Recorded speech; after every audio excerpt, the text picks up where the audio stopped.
Hello everyone. Genetics में आज हम बात करेंगे टॉपिक की जिसका नाम है DNA replication.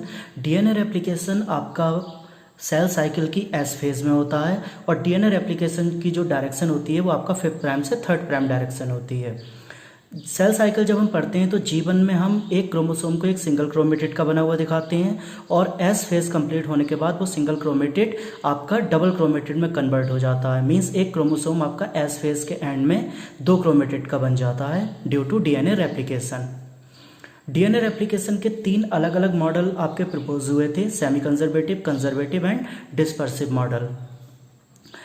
According to semi-conservative model, DNA is semi conserved.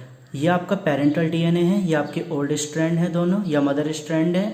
एक बार आपका डीएनए रेप्लिकेशन हुआ जिससे आपका 2 डॉटर स्ट्रैंड बने। दोनों डॉटर स्ट्रैंड में एक आपका ओल्ड स्ट्रैंड है और एक आपका न्यूली सिंथेसाइज्ड स्ट्रैंड है। कंजर्वेटिव मेथड में क्या होता है आपका कि कंजर्वेटिव मेथड में एक डीएनए डबल स्ट्रैंड रेप्लिकेशन में जाता है जो कि 2 स्ट्रैंड बनाता है, जिसमें से एक स्ट्रैंड में दोनों पेरेंटल डीएनए मॉलिक्यूल होंगे, मींस दोनों ओल्ड मॉलिक्यूल, और एक में आपका दोनों नए मॉलिक्यूल होंगे, means DNA is 100% conserved. Okay. Third one is dispersive model. Dispersive model में आपका पेरेंटल डबल स्टैंडर्ड डीएनए आपका डबल स्टैंडर्ड मॉलिक्यूल में टूटता है और उसके बाद डीएनए रेप्लिकेशन होता है। तो DNA replication semi conservative, conservative या डिस्पर्सिव किसी भी टाइप का हो सकता है। तो इस बात को प्रूव करने के लिए कि डीएनए रेप्लिकेशन सेमी कंजर्वेटिव होता है, मिशेल्सन एंड स्टेहल ने एक एक्सपेरिमेंट किया था and they demonstrated the semi conservative mode of DNA replication in E coli in the year of 1958। इन्होंने एक मीडिया यूज़ किया था जिस मीडिया में उन्होंने नाइट्रोजन सोर्स के रूप में अमोनियम क्लोराइड को यूज़ किया था। अमोनियम क्लोराइड के उन्होंने 2 आइसोटोप यूज़ किए थे। एक था आपका हैवी आइसोटोप जो कि 15N लेवल्ड था और दूसरा था आपका लाइट आइसोटोप जो कि आपका 14N लेवल्ड था। सबसे पहले उन्होंने सेल्स को, ई कोलाई सेल्स को कल्चर में ग्रो किया 15N मीडियम में कई जनरेशन्स तक, जब तक कि उसका पूरा जो डीएनए था वो 15N में कन्वर्ट नहीं हो गया था। ठीक है।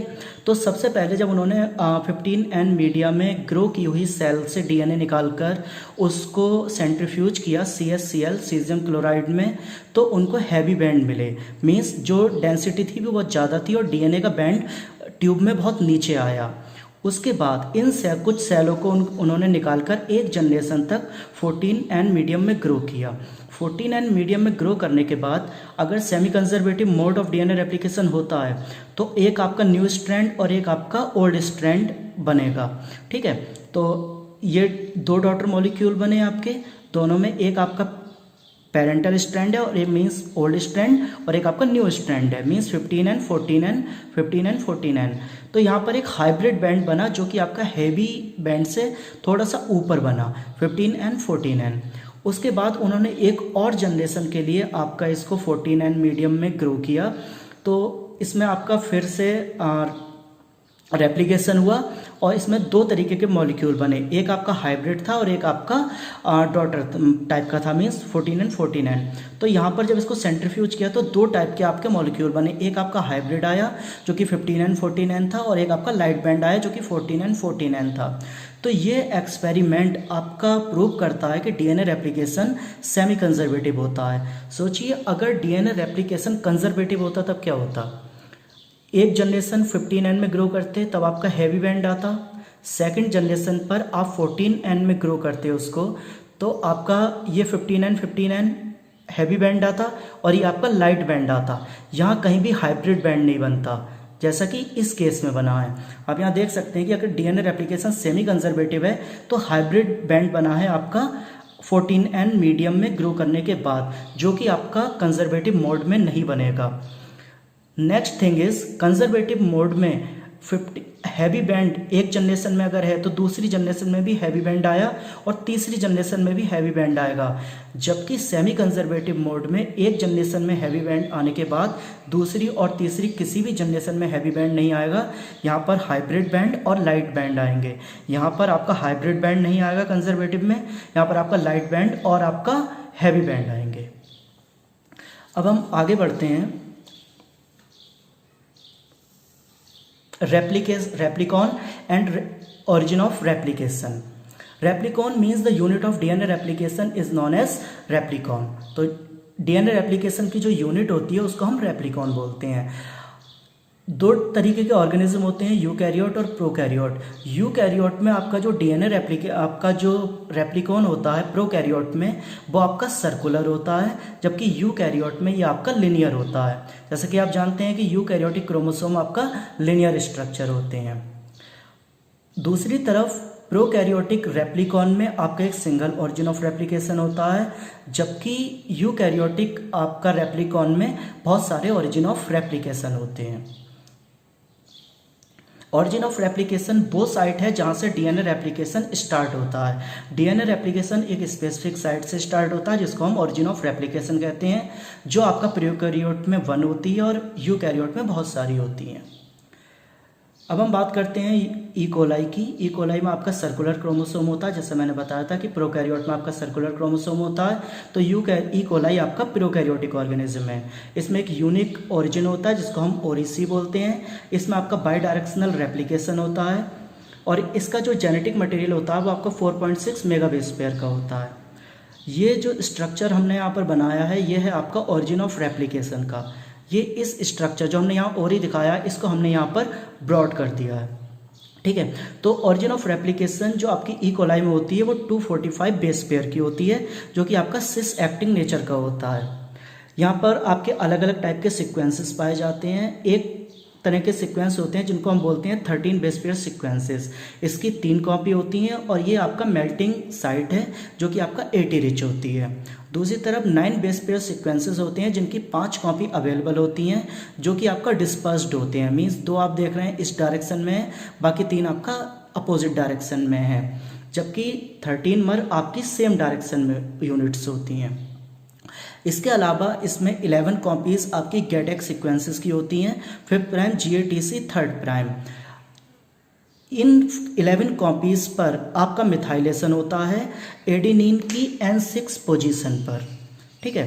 तो यहाँ पर आपकी 3 कंडीशंस बनती हैं। पहली चीज कि दोनों स्ट्रैंड पर गेटेक्स सीक्वेंस हैं जो कि आपके अनमिथाइलेटेड हैं, तो यहाँ पर कंडीशन होगी अनमिथाइलेटेड। दूसरी तरफ एक स्ट्रैंड पर गेटेक्स सीक्वेंस मिथाइलेटेड है, दूसरे स्ट्रैंड पर नहीं है, उसको हम बोलते हैं semi methylated condition. Third condition होती है फुली मिथाइलेशन, मीन्स दोनों स्ट्रैंड पर जो गेटेक्स सीक्वेंस हैं वो आपके मिथाइलेटेड हैं, जिसको हम बोलते हैं फुली मिथाइलेटेड कंडीशन। सिर्फ फुली मिथाइलेटेड कंडीशन में ही डीएनए रेप्लिकेशन स्टार्ट हो सकता है। तो मिथाइलेशन आपका एडेनिन की N6 पोजीशन पर होता है। ये था आपका प्रोकैरियोटिक ऑरिजिन ऑफ रेप्लिकेशन। अब हम बात करते हैं यूकैरियोटिक ऑरिजिन ऑफ रेप्लिकेशन की। एग्जाम्पल ईस्ट का जो ऑरिजिन ऑफ रेप्लिकेशन होता है उसको हम ARS सीक्वेंस बोलते हैं, ऑटोनोमसली रेप्लिकेटिंग सीक्वेंस। ये आपका लेस देन 200 बेस पेयर का होता है। इसमें 4 डोमेन होते हैं, A domain, B1, B2 and B3। B3 domain पर एक प्रोटीन बाइंड करती है जिसको हम ABF1 बोलते हैं। ABF means ARS binding factor 1। ये स्टार्ट करती है मेल्टिंग आपका B2 रीजन में। A डोमेन और B1 डोमेन पर एक प्रोटीन बाइंड करती है जो कि आपकी हेक्सामर होती है, मीन्स 6 पॉलीपेप्टाइड की बनी होती है। इसका नाम है आपका ORC, ओरिजिन रिकॉग्निशन कॉम्प्लेक्स, जो ओरिजिन को रिकॉग्नाइज करती है, ठीक है। उसके बाद आपका जब इस पर A डोमेन और B1 डोमेन पर आपका ORC बाइंड करता है, तो ORC बाइंड करने के बाद G1 फेज में आपकी सेल है, उसके बाद इसमें CDC बाइंड करती है protein. CDC protein unstable protein होती है जिसकी हाफ लाइफ लगभग लेस देन 5 मिनट होती है। इसमें ATPase एक्टिविटी होती है, ये अलाउ करती है कि MCM प्रोटीन अब बाइंड करे। तो सबसे पहले आपका A और B1 डोमेन पर ORC कॉम्प्लेक्स बाइंड करेगा, उसके बाद आपका CDC प्रोटीन बाइंड करेगी और CDC प्रोटीन अलाउ करेगी कि अब MCM प्रोटीन बाइंड करे। MCM means mini chromosome maintenance. ये आपका हेलिकेज की तरह काम करती है। हेलिकेज मीन्स वो प्रोटीन जो आपका डीएनए को मतलब खोलती है, जो आपके डीएनए के जो बॉन्ड हैं, जो आपके हाइड्रोजन बॉन्ड हैं उनको तोड़ती है, उसको हम हेलिकेज बोलते हैं। तो हेलिकेज एक्टिविटी जो होती है वो आपका यूकैरियोट में MCM प्रोटीन में होती है। ये एक रिंग का स्ट्रक्चर बनाती है और ये हेक्सामर प्रोटीन है। अब हम बात करते हैं रेप्लिकेशन फॉर्क की। जब ये समझ लीजिए आपका यहाँ ओरिजिन ऑफ रेप्लिकेशन था, डीएनए आपका अनबाइंड हुआ, अनबाइंड होकर यह आपका दो डायरेक्शन में मूव कर रहा है, इस साइड में और इस साइड में आपका डीएनए खुल रहा है, तो एक बाई लाइक स्ट्रक्चर बना। इस बाई लाइक स्ट्रक्चर को हम रेप्लिकेशन फॉर्क बोलते हैं। देखिए ये स्ट्रैंड आपका 3rd प्राइम से 5th प्राइम डायरेक्शन में है, दूसरा स्ट्रैंड आपका 5th प्राइम से 3rd प्राइम डायरेक्शन में है। यह हमारा ओरिजिन ऑफ रेप्लिकेशन था, तो हमने इसको दो पार्टों में बांट लिया। तो यहाँ से लेकर यहाँ तक आपका 3rd प्राइम से 5th प्राइम डायरेक्शन, यह आपका 3rd प्राइम से 5th प्राइम डायरेक्शन। जो ऊपर वाला स्ट्रैंड है यहाँ पर 3rd प्राइम है, तो इसका अपोजिट 5th प्राइम होगा। तो 5th प्राइम डायरेक्शन से डीएनए रेप्लिकेशन होना स्टार्ट हुआ और ये कंटिन्यूअसली मूव हो रहा है आपका रेप्लिकेशन फोर्क की तरफ। इस स्ट्रैंड को, ऊपर वाला जो स्ट्रैंड है, इसको हम लीडिंग स्ट्रैंड बोलते हैं, क्योंकि इस पर डीएनए रेप्लिकेशन कंटिन्यूअसली होता है।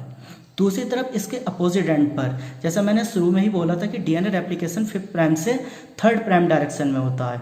अब ये स्ट्रैंड आपका 5th प्राइम से 3rd प्राइम डायरेक्शन में है, तो डीएनए रेप्लिकेशन इस डायरेक्शन में होगा। तो डीएनए रेप्लिकेशन इस स्ट्रैंड पर डिसकंटिन्यूअस होता है, आपका छोटे छोटे फ्रेगमेंट बनते हैं, जिन फ्रेगमेंट को हम ओकाजाकी फ्रेगमेंट्स बोलते हैं। ये ओकाजाकी फ्रेगमेंट जिस स्ट्रैंड पर बनते हैं उसको हम लैगिंग स्ट्रैंड बोलते हैं, क्योंकि इस पर डीएनए रेप्लिकेशन थोड़ा देर में स्टार्ट होता है। अब देखिए जब ये डीएनए खुलेगा तो ये आपका कंटिन्यूअसली सिंथेसाइज होता जाएगा, पर इस स्ट्रैंड पर डीएनए रेप्लिकेशन बाद में स्टार्ट होगा। दूसरी तरफ यहाँ पर ये लीडिंग स्ट्रैंड है, यहाँ पर इस अपोजिट डायरेक्शन में ये लीडिंग स्ट्रैंड है, जबकि ये लैगिंग स्ट्रैंड है। ठीक है, उसके बाद जो आपका ई कोलाई या डीएनए रेप्लिकेशन जो होता है वो यूनि डायरेक्शन और बाई डायरेक्शन दोनों होता है। मैंने यहाँ पर बाई डायरेक्शन रेप्लिकेशन दिखाया है। डीएनए रेप्लिकेशन आपका सेमी कंजर्वेटिव, जो हमने बात की थी, मिशेल्सन एंड स्टेहल का एक्सपेरिमेंट था। Semi conservative means old strand से नए स्ट्रैंड बनते हैं, दो आपका एक डबल स्ट्रैंडेड डीएनए से दो डबल स्ट्रैंडेड डीएनए बनते हैं, जिनमें आपका एक स्ट्रैंड ओल्ड होता है और एक न्यू होता है। इसका मतलब semi conservative DNA replication. Semi discontinuous, देखिए यहाँ पर कंटिन्यूअस रेप्लिकेशन हो रहा है, यहाँ पर डिसकंटिन्यूअस रेप्लिकेशन है, तो कंटिन्यूअस भी चल रहा है, डिसकंटिन्यूअस भी चल रहा है, इसलिए semi conservative semi discontinuous replication है। इसके बाद नेक्स्ट वीडियो में हम बात करेंगे प्रोटीन्स की जो इन्वॉल्व होती हैं डीएनए रेप्लिकेशन में। Thank you.